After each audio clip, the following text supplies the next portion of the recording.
What is OAS and how much will you get? Hello and welcome to Retirement Planning Simplified. I'm Joe Curry, and today we're going to dive into the topic that affects almost every Canadian retiree when they hit retirement age, and that is OAS, or old age security. So if you've been wondering what is OAS or how much OAS am I going to get, when am I going to get it, then this video is for you. We're going to take a deep dive. So by the end of this video, you'll know exactly what OAS is. You're going to know how to qualify. You're going to know how much you can expect to receive. And you're going to know when it's paid out. Plus, I'll answer some other questions like how your income impacts OAS. What happens when you pass away? So with all that in mind, let's get started. So first things first, what is OAS, or old age security? OAS is a government program designed to provide basic monthly income to Canadians in retirement.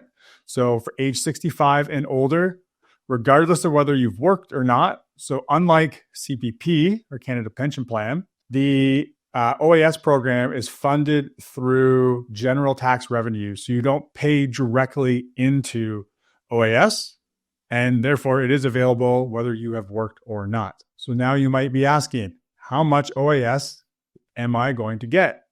So the amount of OAS you receive depends on a couple of key factors, including how long you've lived in Canada after the age of 18 and your income level. So the base amount for 2025, if you're between age 65 and 74, is about, or will be about, $727 a month. If you're over age 75, it increases to approximately $800 per month. Now, these amounts could be higher if you are or you have delayed old age security, or they could be lower if you don't meet the full residency requirements or if your income's too high. So who qualifies for OAS? To receive the full OAS benefits, you need to have lived in Canada for at least 40 years after age 18. If you've lived in Canada for fewer than 40 years after age 18, you'll still receive a partial OAS payment, but it's going to be prorated based on how many years you lived in Canada. So at minimum, to get the benefit, you need to have lived in Canada for at least 10 years. And to receive any payments outside of Canada, you'll have to have lived in Canada for at least 20 years after the age of 18. Let's talk about when you will get your OAS. So OAS payments are made monthly. You'll start receiving them at age 65. Typically, you don't have to apply for OAS. The government automatically sends you a letter the month after you turn 64.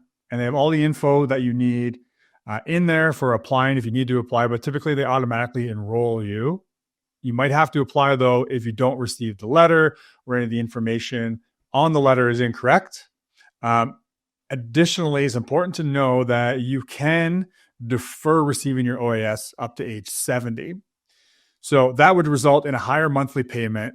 And in most cases, you will need to notify Service Canada if you want to delay. Now, talking about delaying, in many cases, it could make sense to delay the benefit, especially if you have other income sources to draw from at age 65.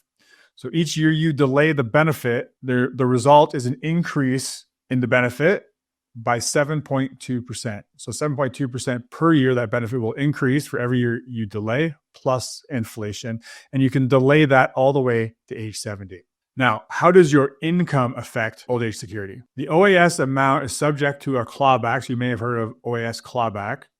So subject to a clawback if your income exceeds a certain threshold. So for 2025, the income threshold to start the OAS clawback is approximately $93,000. So if your income exceeds that, you'll start losing OAS benefits. So for every dollar your income exceeds $93,000 approximately, you'll lose 15 cents of your OAS payment until the entire benefit is gone. Now, what happens to OAS when you pass away? It's a very common question we get from our retirement planning clients. When you die, your OAS payment stops. So there's no death benefit associated with OAS. Your spouse or dependents won't continue receiving your OAS after your death.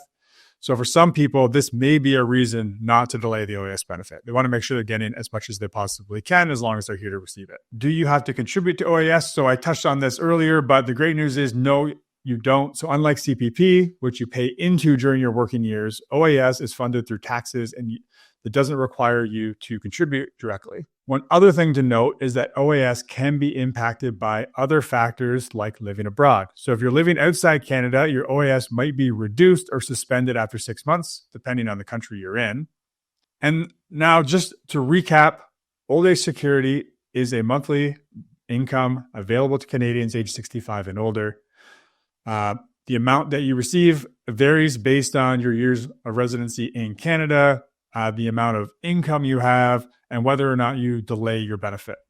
It's automatically paid out typically once you reach age 65, but you can choose to defer it if you want to increase the benefit.